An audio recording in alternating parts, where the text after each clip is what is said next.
పర్వత శిఖరం.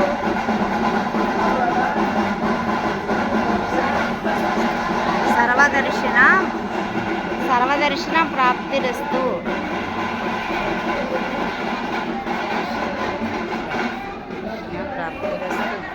ఈ కుండలేశ్వర స్వామి అండి ఈ బ్రహ్మాండ పురాణంలో గౌతమి మహర్షిముడు ఈ క్షేత్రం గురించి వ్యాస్య మహాముని వర్ణించాడంట.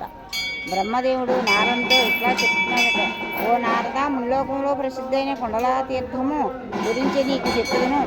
దర్శనాత్తు సర్వనాత్తు స్నానాత్తు బ్రహ్మహత్యాంతం గ్రహెత్తు తత్ర తీర్థ అనేకాని వసంతి శుభదాయికం. ఈ తీర్థం అనేక పవిత్ర నదులు నివసిస్తుంది. ఈ తీర్థం చెల్లుట వలన, తాగుట వలన, స్నానం చేయటం వలన టండి దైవ దర్శనం వలన 10,000 బ్రహ్మహత్య పాపములు తొలగినటండి. అందుకు అహం విష్ణుం రుద్రశ్చ నివశ్యమిత్రవే సదాహతతో సదా స్నానదానాత్ కోటి కోటి ఫలప్రదం. ఈ క్షేత్రం అన్ని వేళలా బ్రహ్మ విష్ణు మహేశ్వరులు నివసిస్తారని, అందుతే ఈ స్నాన నాదులను చేయటం వలన అనంత ఫలము కలుగును.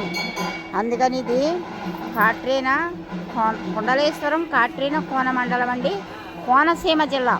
ఈ క్షేత్రానికి క్షేత్రపాలకుడు శ్రీ వేణుగోపాల స్వామి వారు.